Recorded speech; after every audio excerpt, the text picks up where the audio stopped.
Шығыс Қазақстан облысы Глубокое ауданы Глубокое кенті 4-ші мөлтек аудан ғимарат 1А мекен жайында орналасқан Оралхан Бөкей атындағы қазақ орта мектебі. Оралхан Бөкей атындағы қазақ орта мектебі болашақтың іргетасын қалайтын білім мекені. Мектеп өз тарихын 1997 жылдан бастайды. 2015 жылы оқушы контингентінің артуына байланысты заманауи үлгідегі білім ордасы қолданысқа берілді. Жалпы аумағы 6003 шаршы метрді құрайтын 600 оқушыға арналған кең әрі жарық ғимаратта барлық жағдай жасалған. Мектептің ішкі кеңістігі заманауи дизайнмен жасақталған.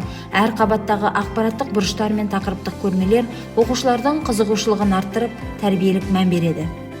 Жаратылыстану, математикалық бағыттағы пәндер бойынша арнайы жабдықталған жаңа үлгідегі кабинеттер жұмыс істейді. Физика және химия кабинеттері тәжірибелік жұмыстар жүргізуге қажетті заманауи құрал-жабдықтармен қамтамасыз етілген. География кабинеті интерактивті карта, глобустар және мультимедиялық панельдермен жабдықталған. Робототехника кабинеті оқушылардың техникалық шығармашылығын дамытуға бағытталған. Лего және Ардуино негізіндегі бағдарламалауды үйретуге бейімделген. Еңбек кабинеті ұлдар мен қыздарға арналған жеке аймақтармен, заманауи құралдармен қамтылған. Бұл оқушылардың еңбекке баулу, қол еңбегі дағдыларын үйрену және шығармашылық қабілеттерін дамытуға арналған арнайы жабдықталған сыныптар. Информатика кабинеттері интернет желісіне қосылған. Әр оқушыға жеке компьютермен жұмыс істеуге мүмкіндік жасалған. Цифрлық оқыту күнделікті оқу үдерісінің ажырамас бөлігі. Оқушылар білім ленд, күнделік, тестер, оқулық, білім платформаларымен белсенді түрде жұмыс істейді. Бір компьютерге шаққанда келетін оқушы саны 5-ке тең. Талшықты оптикалық кабельді интернеттің секундына 100 мегабит жоғары жылдамдықтағы желісі барлығы да сапалы білімнің сенімді құралына айналған.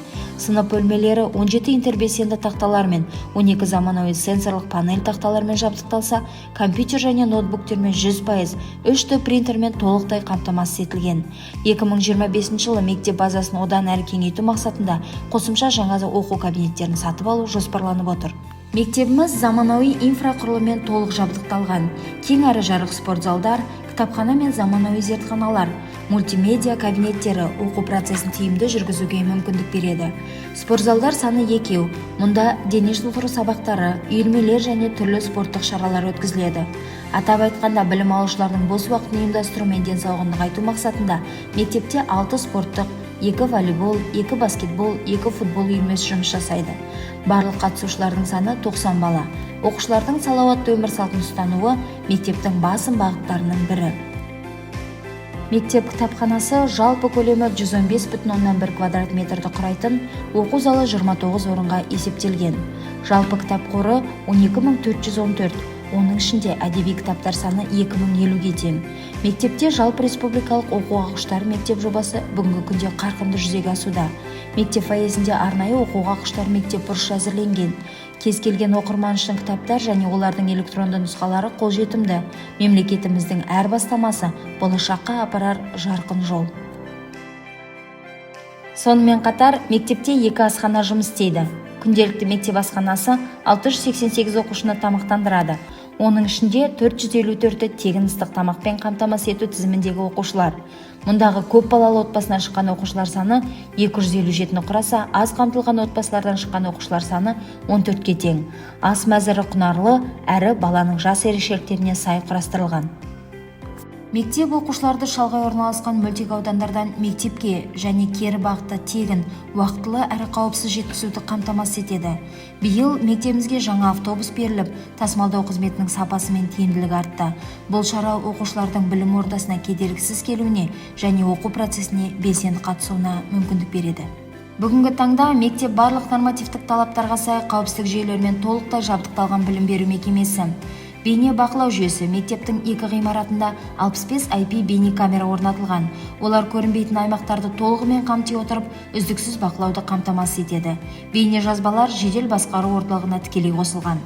Кіруді бақылау жүйесі мектеп кіреберісінде турникет орнатылған. Бұл жүйе оқушылар мен қызметкерлердің қауіпсіз қозғалысын қамтамасыз етеді. Сонымен қатар Арыстан күзет қауіпсіздік агенттігімен келісімшарт жасалып, мектепте күзетші орналастырылған. Ол мектепке кіретін әрбір тұлғаны тексереді. Дабыл беру және хабарлау жүйесі мектепте терроризмге қарсы дауыс зорайтқыш жүйесі жұмыс істейді. Әр қабатта және сыртқы аумақтарда дыбыс колонкалары орнатылған. Олар орталық басқару жүйесіне қосылған. Өрт қауіпсіздігі: әрбір кабинет пен фойеде түтін мен температураға сезімтал датчиктер орнатылған. Қауіп төнген жағдайда дабыл түймесі арқылы сигнал бірден құзырлы қауіпсіздік органдарына жіберіледі. Эвакуация және қолжетімділік: барлық эвакуациялық шығу жолдары ашық, бағыттаушы белгілер нақты көрінеді. Арнайы білім беру қажеттіліктері бар балалар үшін пандустар мен белгілер орнатылған. Сондай-ақ ауыз су ішуге арналған құрылғылар мектеп ішінде қолжетімді. Медициналық көмек: мектепте алғашқы медициналық көмек көрсетуге арналған медпункт жұмыс істейді. Қажет болған жағдайда оқушылар мен қызметкерлерге жеке көмек көрсетіледі. Бұл балалар үшін қауіпсіз, сенімді және заманауи мектеп. Қауіпсіздік біздің басты басымдылығымыз. Ұжымда 72 мұғалім еңбек етуде. Мектеп директоры Бұтабаев Айбат Ахметвалиевич, педагог зерттеуші, бірінші категориялы басшы. Білім берудегі өзгерістердің 1000 көшбасшысы жобасы аясында мектеп басшыларының кадрлық резервінің мүшесі. Информатика пәнін ағылшын тілінде оқыту бойынша TKT сертификатының егері. Шығыс Қазақстан облысы білім басқармасы жанындағы өрлеу орталығында мұғалімдерге дәріс оқиды. Мұғалімдердің даму жолы жүйелі. Мектеп ұстаздары әр оқу жылында мерзімді біліктілікті арттыру курстарынан өтіп, білімдерін жетілдіруде. Нәтижесінде педагог сарапшы саны 19 болса, педагог зерттеуші саны 7-ге артып, ұжымның сапалық құрамы күшеюде. Сонымен қатар мектептің 10 ұстазы өз пәндері бойынша авторлық бағдарламалар мен әдістемелік құралдар құрастырып, облыс деңгейінде таратты. Мектеп ұстаздары мектепаралық қауымдастықты күшейту мақсатында аудан, облыс көлемінде семинарлар өткізіп, өз тәжірибелерімен бөлісіп отырады. Жоғарғы оқу орындарымен де тығыз байланыс орната отырып, жас мамандарды тарту, іс-тәжірибеден өткізу жұмыстарын жүйелі жүргізеді. Бұл ұстаздардың кәсіби шеберлігінің жоғары деңгейін және білім беру жүйесіне қосқан үлесін көрсетеді. Атап айтқанда, Стамбул қаласы халықаралық STEM фестивалі аясында өткен ғылыми зерттеу конференциясында жобаларды оқыту және STEM Makers Fest Expo тақырыбында тәжірибе бөлісу. Астана қаласында өткен 5-ші дүниежүзілік көшпенділер ойынында көрмеге қатысу. Жас педагогтерге арналған дарынды балаларға талантты ұстаз республикалық педагогикалық байқауы 1-ші орын, жаңа форматтағы үздік бастауыш сынып мұғалімі облыстық байқауы 1-ші орын, ұстаздықтың сөнбес жарық жұлдызы ұлт ұстазы Қанипа Омарғалиқызы тақырыбындағы республикалық конференциясы. Сонымен қатар педагогикалық семинарлар, конкурстар және конференцияларға ұстаздарымыз белсенді қатысып, өз тәжірибелерін республикалық халықаралық деңгейде бөлісуде. Бұл сапалы білім берудің кепілі, өйткені ел ертеңін тәрбиелейтін ұстаздар алдыңғы лектен табылуы тиіс. Білім біздің басты құндылығымыз. Соңғы 3 жылда мектебіміздің білім сапасы 52%-дан 59%-ға артты. Үлгерім 100% көрсеткішті көрсетті. 2022-2023 оқу жылында мектебіміздің орташа ұлттық бірыңғай тестілеу көрсеткіші 84 баллды құраса, 2023-2024 оқу жылында 86 баллға артты. Бұл тұрақты даму мен сапалы білімнің айқын дәлелі. Бүгінде мектепте 688 оқушы білім алуда. Соның ішінде 129-ы үздік, 210 оқушы екпінді. Соңғы 2 жылда 11 сынып оқушыларының 4 оқушысы жоғарғы оқу орындарының білім грантын жеңіп алды. Мектебіміздің 4 оқушысы алтын белгі, 7 оқушысы үздік аттестат иегері атанды. Әр оқу жылының нәтижесі мектебіміздің мақтанышы. 93 шәкірт республикалық байқауда бақ сынап, 75-і жеңіс тұғырынан көрінді. Республикалық зерде ғылыми жобалар байқауында бір оқушымыз жүлделі 1-ші орын иеленді. Облыстық деңгейде 300 оқушының 274-і жүлде иеленіп, мектебіміздің робототехника және бағдарламалау Red Fest ашық халықаралық фестивалінің республикалық кезеңінде 3 оқушы 3-ші орын иеленсе, қазақ тілі мен әдебиетінен республикалық пәндік олимпиадада 2 оқушы 3-ші орын иеленіп, жеңіс тұғырынан көрінді. Бұл мұғалімдер еңбегі, оқушылар талпынысы, мектептегі жүйелі жұмыстың жемісі. Инклюзивті білім беру бұл тек білім беру жүйесінің ғана емес, қоғамның да дамуында маңызды рөл атқаратын процесс. Біздің мектепте инклюзивті білім берудің жүзеге асырылуы бұл қоғамдағы әрбір баланың тең құқықтарын қамтамасыз етуге бағытталған қадам. Мектебімізде оқушыларды отансүйгіштікке баулу мақсатында құрылған Жас ұлан, Жас қыран ұйымдары мен әскери патриоттық бағыттағы кадет сыныптары жүйелі жұмыс жасауда.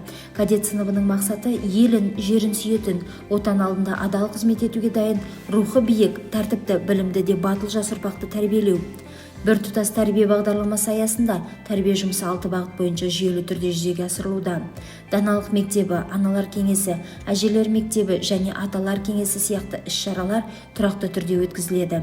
Сондай-ақ ата-аналармен тығыз қарым-қатынасын нығайту мақсатында ата-аналарды педагогикалық қолдау орталығы ашылып, бірлескен шаралар мен кеңестер ұйымдастырылуда. Бұл жұмыстар оқушылардың саналы, адал еңбекқор азамат болып қалыптасуына және ата-ана, бала, мектеп үштік одағын нығайтуға бағытталған. Балалардың бос уақытын тиімді ұйымдастыру олардың жан-жақты дамуына жол ашатын маңызды іс. Шахмат ой өрісін кеңейтіп, сабыр мен тапқырлыққа үйретсе, теннис шапшаңдық пен төзімділікті шыңдайды. Оралхан Бөкей атындағы Қазақ орта мектебі сапа мен сенімнің мекені. Біз мүддесі бір, бағыты айқын командамыз. Біз көшбасшылыққа ұмтылған үздіктер қатарында болуға дайын ұжымбыз. Біз орта білім берудің үздік ұйымы атағына толықтай лайықпыз.